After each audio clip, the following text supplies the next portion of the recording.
accept responsibility for the catastrophe of your life. And that way you transcend it simultaneously. And there's an unbelievably hopeful message in there, and the message is, you're actually strong enough to do that, you just don't know it. And you won't find out till you do it. You can't find out till you do it. But if you did it, you'd find out that it was true.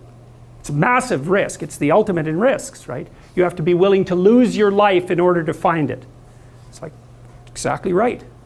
So that picture, when I started to understand that picture, well, every time I look at it, it just blows me away. I can't, it's unbelievably, it's an unbelievably sophisticated set of ideas. But I don't think it's much different, really, than this idea. I mean, Buddha finds his enlightenment under a tree.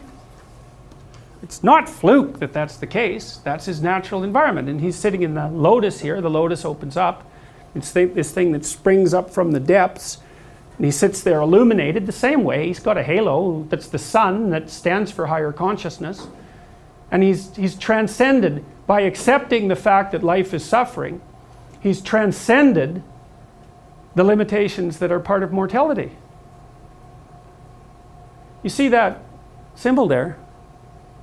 That swastika, you see it there? It's reversed. The Nazis reversed it. Well, think about that. I mean, they weren't stupid. Their symbols had meaning. Is what the swastika represented was what this represents reversed. Well, that's a very bad idea.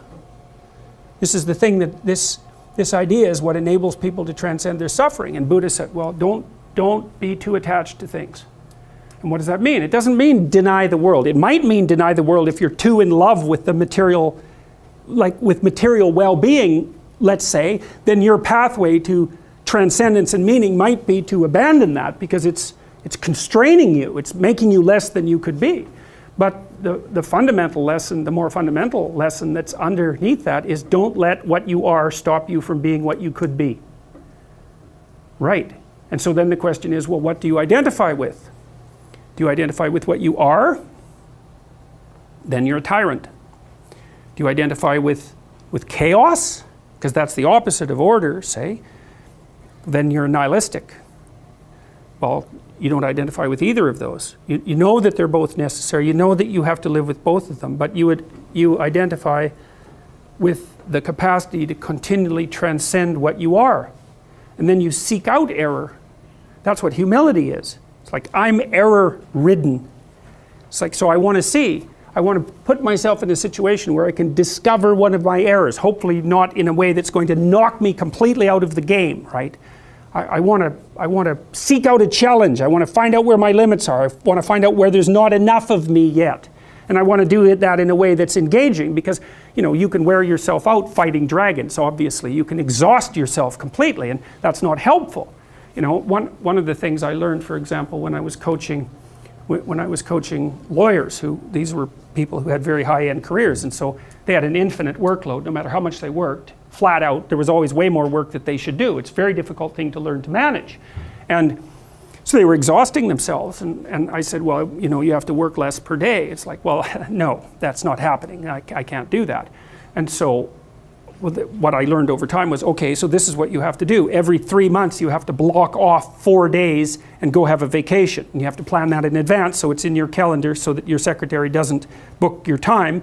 And then you need that because you have to recuperate enough so that you can work as hard as you're going to work. And of course they were nervous about that. And I said, well, look, we can calibrate this.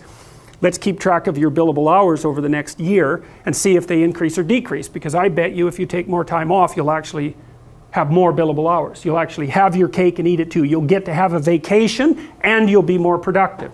And that inevitably, that was what happened. And so that's a matter of calibrating the game properly, right? You want to play a game that you can play today, but also one that you can play next week and next month. We're not talking about, you know, your career this week. We're talking about you having a career that lasts 30 years, that doesn't kill you, that doesn't make you hate yourself or the job, that doesn't make you bitter, that doesn't wear you to a frazzle. So it has to be optimized. And so I think that you can, in fact, decide to take on the load that's optimally meaningful if you want, and then you get to have your cake and eat it too. You're on the pathway to continual incremental improvement. You only have to burn off a feather at a time instead of having the whole bloody thing burst into flames. But it's a constant source of renewal. And there's an idea that to be renewed, you have to drink the water of life, right? That's an old mythological idea. And what's the water? The water of life, chaos is water. Water is chaos. Water is what washes away too much order. And to stay continually, let's say, refreshed by the water of life is to take on exactly the right amount of chaos to make sure that your garden is properly nourished. And I think meaning is actually the marker of that.